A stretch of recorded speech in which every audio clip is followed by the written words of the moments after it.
Utah is the second driest state in the country and hundreds of miles from the ocean. It seems like an unlikely place to find exotic ocean fish, rays, octopi, and even penguins. Yet here they are. The Loveland Living Planet Aquarium is now open near Salt Lake City. This video tells the story of how this aquarium came to be and how it all started with the vision of one man, and how that vision became a reality through the dedication of an amazing team of people.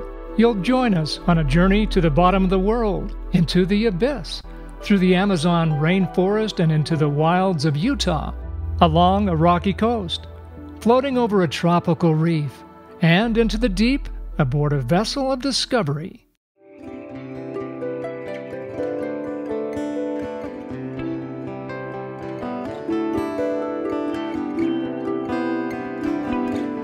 Like all great adventures, it's had ups and downs, tragedies and triumphs. It's an epic story. It began with a book. So the reason I have been interested in marine biology my whole life was a book that I received from my grandmother for my 5th birthday. It was about the ocean. It was called The Sea. It was a Time Life book. One of the photos in this book was a picture of a scuba diver. And I asked my dad, what does he do? And he said he's a marine biologist. So that's what I wanted to be from that day on. So I always wanted to be on the Calypso, on the boat with Jacques Cousteau. In college, I even took French, just in case. So I transferred to UC Santa Barbara, started going to college in marine biology, and finished and got my degree there. Although he had achieved his goal of becoming a marine biologist, Brent felt he should be doing more. Started listening to a few tapes. One of the tapes was really interesting. One of the pieces of advice on this tape was to ask oneself, what would you attempt to do if you knew you couldn't fail? You know, that removes a lot of barriers when you approach it that way. So I thought about it, and when I really got to the heart of the answer, the one that rang true, that was I would build numerous aquariums around the world. That was what I would do if I knew I couldn't fail. The next step was, okay, now I don't have any money. How am I going to start this thing? And so at that point in time, you know, I really made the commitment, quit my job, started the organization, and moved back to Salt Lake pretty much with whatever I could carry in my car. He made a life decision to move to Salt Lake City over 15 years ago to build an aquarium, and he persisted through every hardship that was thrown his way.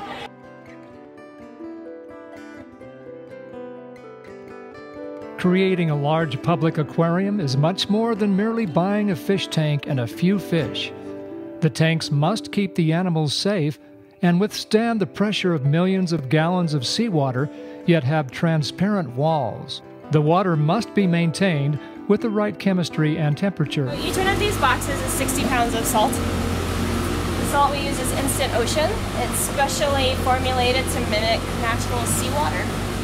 The temperature in here is between 40 and 42 degrees, and these are sub-Antarctic penguins. A complex system of pumps, filters, heaters, and coolers must operate behind the scenes. I mean, what the public sees, that, you know, that nice, pretty aquarium, well lit with happy, healthy fish, there's a fair amount that has to take place behind the scenes. We have to keep the water moving, circulating, as well as clean. Aquarium personnel need to be experts at marine and freshwater biology. They have to know how to recognize and treat sick animals and plants, and how to keep them safe and thriving in a public environment. They all look different to me. So they have different body sizes and shapes, and they have different markings, and they definitely have different personalities. So Ghost Rider is right in front. This is Roto, Meg, Coco, and Copper. Aquariums are aquatic preserves, public attractions, and educational institutions all in one. They should inspire and entertain. So the goal is not just build an aquarium, it's build an institution that teaches people about how the world works, how the ecosystems function. It's really just one global ecosystem, the living planet.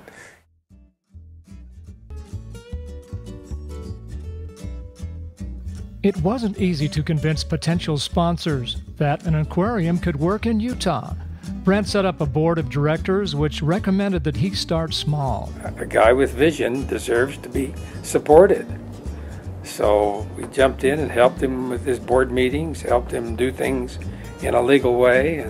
The proposed aquarium got a big boost when renowned sea life artist Loveland agreed to paint a whale mural. So that whale that's on the side of the building at R.C. Willey was from Loveland coming here after he called us up saying, can you find this place for us to paint a whale? And that got us a lot of publicity, I guess you might say, from the news media. He used donations to create an aqua van to visit schools in Utah and excite students about marine biology. We teach kids about marine life, and we had like 40-gallon aquariums on carts, and we'd take them out with starfish and even had a shark. So that's what I originally started out helping the aquarium with. I've been with them ever since, about 15 years. Well, with the aqua van, we had to first get it funded. And so Smith's was one of the original funders of that, as well as the Clark Foundation. With the success of the first aqua van, 2 more vans were purchased, one teaching students about Utah's waterways and the other about the rainforest ecosystem. A central holding facility was built at Salt Lake Community College, with satellite locations at Pleasant Grove High School and Central Davis Middle School. Meanwhile, I'm also trying to fundraise for the big aquarium, and I just can't get enough traction. Brent hoped to build an aquarium in time for the 2002 Winter Olympics. But local cities already had too many projects in the works and rejected the idea. There were some politicians who just did not think an aquarium in the desert was a good idea. From about 2000 to 2003, it was touch and go. There were many months when there was not enough money left to go any further. And there were some tough times. There were some real low points where I didn't want to keep going. I wanted to quit, and I just couldn't. I was just determined to get through and just do what I said I was going to do. Sponsors began to see the vision, and money was raised to build a 10,000 square foot aquarium at the Gateway Center in Salt Lake City. It opened in June 2004. Long lines of people proved how successful an aquarium could be in a desert. The public response, I mean, the facility was just packed every day. But once we got the Gateway facility open, that's when it took off. Immediately, there was a line that was probably a half-hour wait to get in from the moment we opened our doors. And it kept growing. Month after month after month at Gateway, our attendance just kept going up and up and up and up. And when I saw my grandchildren spend 4 hours at the first Living Planet Aquarium in the Gateway and not want to leave, I realized that this is far more than entertainment. It was soon obvious that a larger facility was needed, and in 2006, a closed grocery store in the city of Sandy was converted into a 40,000 square foot Living Planet Aquarium. The weeks leading up to it, everybody, it's like all hands on deck. We were out there carving foam rocks to make things look right, and you know, working around the clock. So that was just a Herculean effort on the part of a lot of people. The Living Planet Aquarium has been a great success. The public has responded enthusiastically. Attendance continues to grow each year until the aquarium has outgrown its Sandy location. The Sandy facility had done so well, attracted so many people, that there were lines out the door. The parking lot, you couldn't park in the parking lot. You had to find a place across the street. And of course, inside the facility, it was just packed. Hundreds and hundreds of people. After we'd opened the penguin exhibit, this place exploded. Our attendance shot through the roof, and we were packed to the gills here. We get in the thousands every day. After that, we were out of room. We had no more room to expand in our current facility. Visits to the Living Planet Aquarium have exceeded all projections, to the point where even more space is needed. Before the final aquarium could be built, Brent set out on the fundraising trail once more. A large donation from the Loveland Family Foundation allowed the work to move forward. We've been right there behind him, as you know, at least as long as I've been involved, since 2007, and very supportive of it. And the nice thing is the numbers have really proven out the community need, the community's desire for this type of aquarium. We had 450,000 visitors the last year in the old Sandy location, and that's incredible. Jim Loveland and Lynette their confidence in our organization and what we were doing really is what propelled us to the next level to get so quickly to the stage we're at today, which is building this new fabulous facility. Next, a site was selected in Draper, next to I-15, and the land was purchased. Then, work began to design the new building. So Brent pretty much put it out there where he's trying to get some qualified architecture firms to bid on the project. We were the ones that they decided to go with. They had the idea that they wanted this to be a pinwheel where you had a central hub, which is the main central gallery area, and then it disperses into the different exhibits where you have the Amazon, you have the ocean, you have the penguin, you have the banquet, the gift shop, and everything just coming off of the central hub. A groundbreaking ceremony was held in late 2012, and construction began in early 2013. My name is John Ragan, and I am the owner's rep for the Living Planet Aquarium. I wrote the contract and the exhibit to go along with that. From that, the offer came to be the owner's rep to represent him for construction. My background through architecture and through construction management and estimating made it a natural fit to be a superintendent/project manager for the in-house stuff. And so to save money, we're self-performing a lot of the theming and exhibit areas. We do the power for all the heating, lighting, air conditioning, exhibit power, all the interactive displays, mostly power distribution, lighting design. So Brent sends me this little video of this LED array, and it's flashing and it's undulating colors, and he's excited. He thinks this is the bee's knees. To me, all I saw was money. I thought, man, this is going to cost $1 million, right? So he goes, oh, no, come down and I'll show you. So he's got a piece of 4x8 pegboard, and he's got cardstock, white cardstock that's bit in triangles, and he's got a string of Christmas tree lights in the back, Chinese LED Christmas tree lights, and they're red, green, blue. They're just changing and undulating. He says, I'm into it about 20 bucks. We'll just make this times 100. Hooray, right? But so the more sophisticated it got, the price grew a little bit, but it's going to be an impressive feature. The biggest challenge for us now is trying to envision what Brent envisions, trying to glean from his ideas how to get there. To contractors who would come in and help, they would send their employees over. Employees would come on their own time and help us build out that facility. He kind of likes to get as many people involved as he can. And people are just scrambling for the opportunity to help him. They really are. So in some ways, it's good that I didn't get it done back then, because it's much better today, the way we're building it, than it would have been 10 years ago. I kind of realized the initial dream, which was to build a world-class aquarium, and now we're there. Now we're actually building it. As the outside shell grew, pieces for the new exhibits were designed and fabricated. The largest exhibit piece is a replica of a whale shark, flanked by 4 manta rays above the main lobby. The piece was designed by Stephen Kessler and built at Western Architecture in Sandy. The finished scale of this is going to be 40 feet, which is the largest whale shark ever recorded. They're docile. You can swim up to them in the ocean, you can scuba dive with them. Your biggest worry is going to be hit by an 11-foot tail. The sculpture starts with maquettes, or scale models. This is a scale model I did. Large blocks of dense styrofoam are carved and sanded into final form, then coated with fiberglass. Steel frames inside hold the sections together and allow the sculptures to hang from the ceiling. For the 40-foot-long whale shark, the entire sculpture was carved in sections, assembled and coated with fiberglass, then disassembled and shipped in pieces to the aquarium. There, they were reassembled, hung, and painted. Other exhibits were designed and built by aquarium in-house staff. We established the galleries first. We have a Utah gallery, an Amazon gallery, ocean gallery. But then within the gallery, we need to tell a story.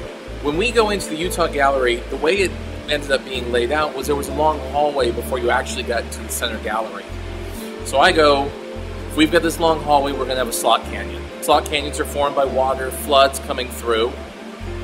I want to have logs that are up above your head. And then you start to think of fun things, like, well, if we have logs, why don't we have a giant choke stone that's right above your head, so it looks a little intimidating. This is the thought process that goes through every single one of these galleries.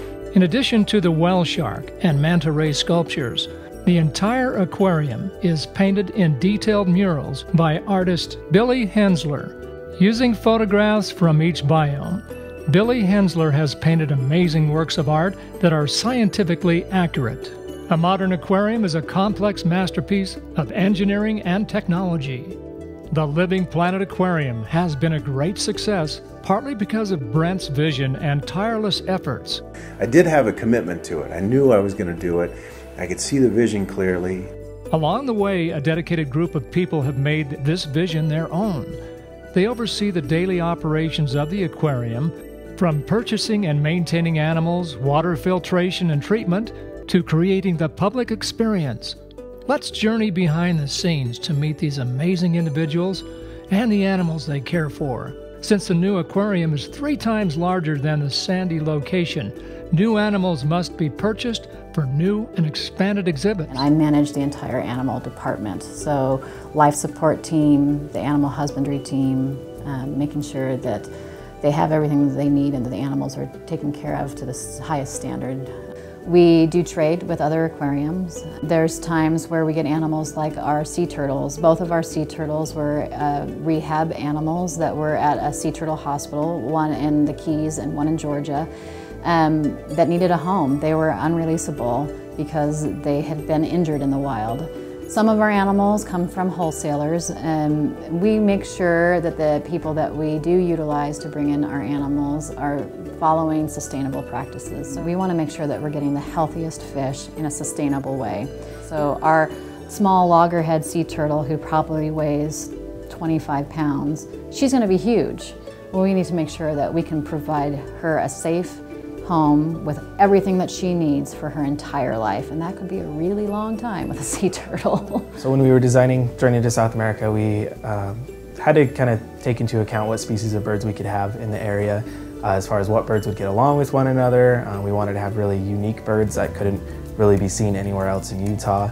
And so we did a lot of research, talked to a lot of other facilities to figure out where they get their birds from, what goes on with that. And so we were able to locate breeders and get all the permitting that we needed to bring the birds in. And it wasn't cheap, that's for sure. And so we brought them in, and they actually were flown here in crates in an airplane, which was kind of interesting. So we picked them up and then we brought them to our offsite holding facility. And then we just started working with them there and kind of mixing different groups and seeing who would get along and making sure that everything was going to go well as soon as we did put them out on display. The shark exhibit is among the most popular, but sharks require a large tank with plenty of room to move around. They have about an inch tolerance on either side where they're going to be dropping in the large shark tank tunnel. And yeah, it's amazing seeing, how when you actually realize how thick some of that stuff was, 4 or 5 inches thick, that acrylic, and it's just super heavy. So the acrylic is very difficult. There's not a lot of people that have experience doing it. The company out of Colorado, Reynolds, is one of the premier companies to do the acrylic. We have these big gaping holes in our roof that we're waiting for acrylic to be dropped. We're going to keep pushing forward. We're going to get the acrylic in as soon as we can, and then we're going to roof the thing. It's a very expensive piece of plexiglass. This thing alone costs, as I understand it, was $350,000 just for this tunnel itself.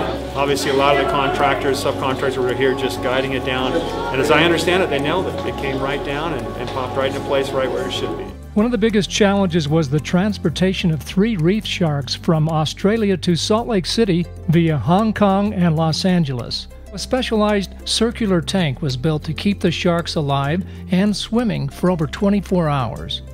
Once in Salt Lake, they were transferred to a holding tank until they could be moved to the new aquarium. Well, it's kind of like, is it common for humans to die in outer space?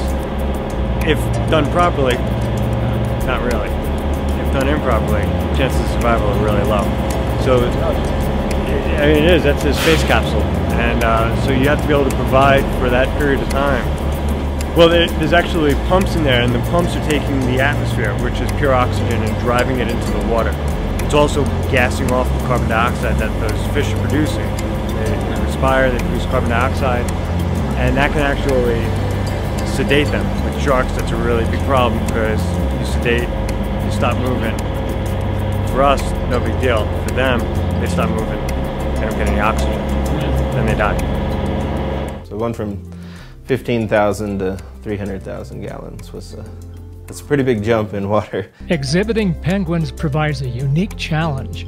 They live much of their time in the water, but they are birds. Those who work with them are called aviculturists. About 80% humidity in here, which makes it that ocean cold. Whenever I do penguin encounters and I tell people it's 40 degrees in here, they're like, that's fine. And I said, but it's like the ocean in the winter. And they're like, oh, okay guys, I'm gonna rinse it all off and then we'll eat, okay? When we moved the penguins from the Sandy location to the new facility, one of the cool things is we had a police escort and to make sure that we got safely from one building to another. When we put them all in here, they were a little nervous at first, and it took them a couple hours before they actually got into the pool. We tried tossing in a little bit of fish, and it was funny because they were hungry, so they went for the fish and then realized, oh my gosh, I'm in this pool, and jumped out really fast. But then once one went in, then they all started going in. So a little bit of bumping into the windows at first, and then they got used to it really well, and they seem to really enjoy it. They love going down to our underwater viewing and watching the people. And it's just given them so much more space to really show off how well they can swim and what penguins are made to do. A lot of times when people find out that I take care of penguins, they ask, like, oh, do you just get to play with them and cuddle them and hug them all the time? And the answer is absolutely not. They're wild animals, so we have to be careful. And moving animals into this building, I've helped move the sharks, stingrays, eels, anaconda, and the animals that hurt me the most were the penguins. Those little guys, they will slap you pretty hard.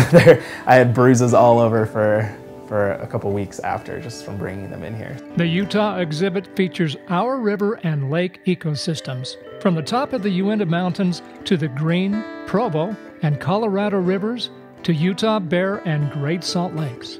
The river otters are the stars of the show. River otters have the reputation of being fine one moment and then crazy the next moment, so it's safer for us to pull them off exhibit. All the training we do is what we call in protected contact, which means that there's a barrier between us and the animal. And we train through positive reinforcement, so we find out stuff that they like. With otters, they're way food motivated, so any fish is good. They are super smart, so you'll see that when they come in and show off for you. I'm going to be using a dog whistle. It's what we call a conditioned reinforcer. So basically, we've conditioned them to understand that this whistle means that food will be coming. Yeah, you know. Okay, up. Hold. Okay, good boy. Shoot. Hold. Poke. So this is how we would give them their injections. So I train each one of them. They all pretty much know the same thing. We're going to start crate training them in preparation to move to the new building. A major institution such as the Loveland Living Planet Aquarium reaches far beyond its walls. Through education and public outreach programs, students and adults throughout the state will learn about our planet's ecosystems. Everything about when you first get off the bus here just encourage you to open your mind and to start thinking, what am I going to experience here? What is this going to be like? When they open themselves up, as I said, they could just spend all day here and never get tired of it. And that's what we need to start creating more and more here in our field trips, but in our outreach programs and classrooms in general, is just the open-mindedness of, whoa, what am I going to learn today?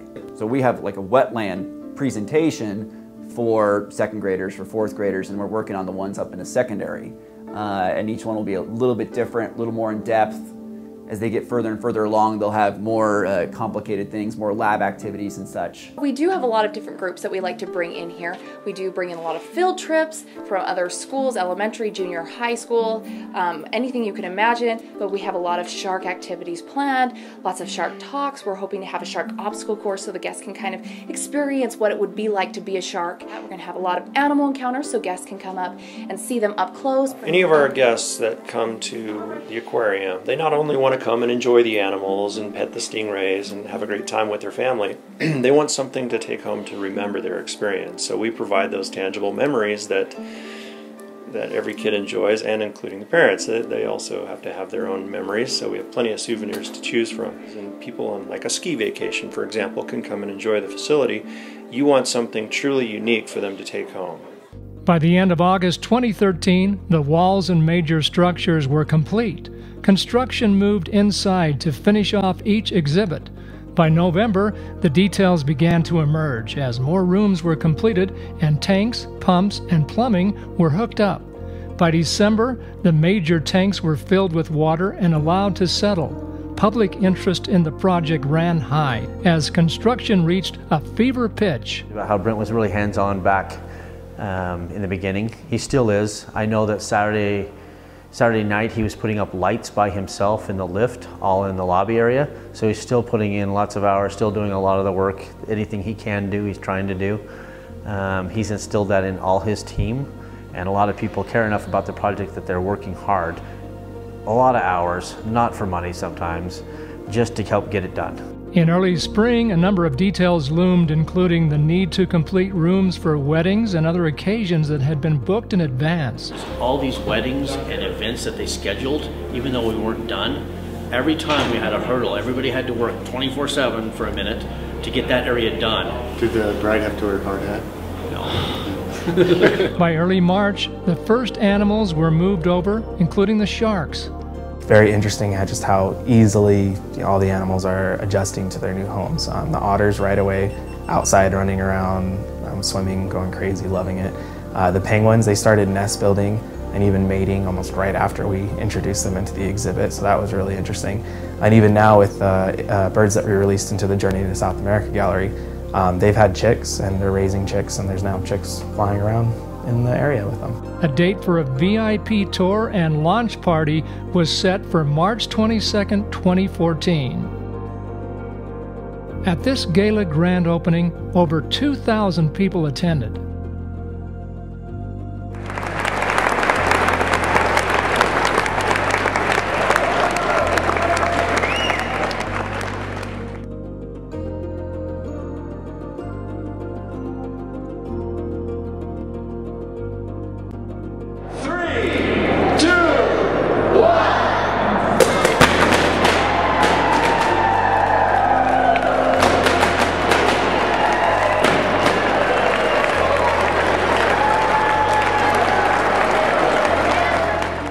On March 25th, the official ribbon-cutting ceremony was held. 3, 2, 1.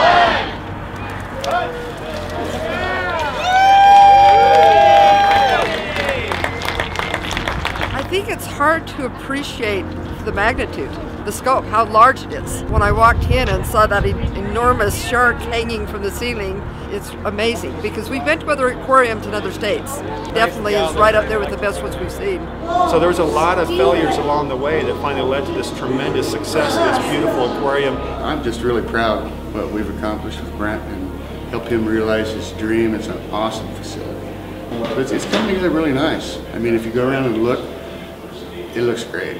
None of this could have happened without the outstanding leadership of Brent Anderson and the board of directors. Brent's vision hasn't stopped. As he sees the land adjoining the aquarium, his goal is let's secure more land, and he's got in his mind all kinds of venues we can add on as the years go on. So every year there will be a new venue for everybody in Utah to come see. What I like about him is he doesn't make you feel like your project's any lower or higher in priority than any other project. Your project is the important thing right now, and he's totally aware and has a ton of questions about it. And this is one of probably how many hundreds of projects he's juggling at once. In my very first interview with Brent, he sat down with me and I asked him what his vision was, and he said he wants to be a world leader for science education. There wasn't much of a personal life outside of the aquarium, but that's just what it took. So it wasn't to me it didn't seem like a big sacrifice, it just seemed like what I had to do. And I had to get it done for several reasons. One was I had just set my heart on making sure that I did it, but then also there were so many people who donated or gave of their time that so all these people had believed in me. They gave their money, their time. And I didn't feel like I could let them down. If I'm having a rough day, or fundraising's not going so well, or whatever it is, if I just go out into the gallery and I look and I talk to the people out there, that's always something that picks up my spirits, or just the animals. I mean, there's a saying that you cannot possibly look at a penguin and be unhappy. Yeah, I've noticed that since the opening of the aquarium, now that things have settled down, Brent's really had an opportunity to get more involved with the animals. Penguins. I like the otters. My favorite's the anaconda. Yeah. I know, it's huge. And I think my other favorite thing was the yellow spotted tree frogs. We liked and touching the stingrays. That was fun. Yeah. And seeing the little shrimp. Well, obviously there's a ton more space, and so it's nice to see the animals have more space and the humans have more space.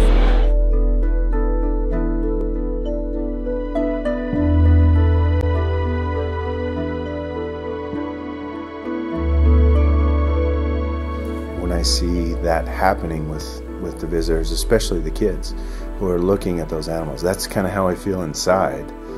Kind of going back to that child that's in me, that's in everybody. What you have seen here is barely a glimpse of the remarkable story of how one man's vision has become a source of inspiration and education for hundreds of thousands in Utah. This is a story of how obstacles were overcome, enthusiasm spread, and success gained step by step. Since the beginning, I've wanted this to be Utah's aquarium. We want the people who live here to feel like this is theirs, because that's the reason we're building it.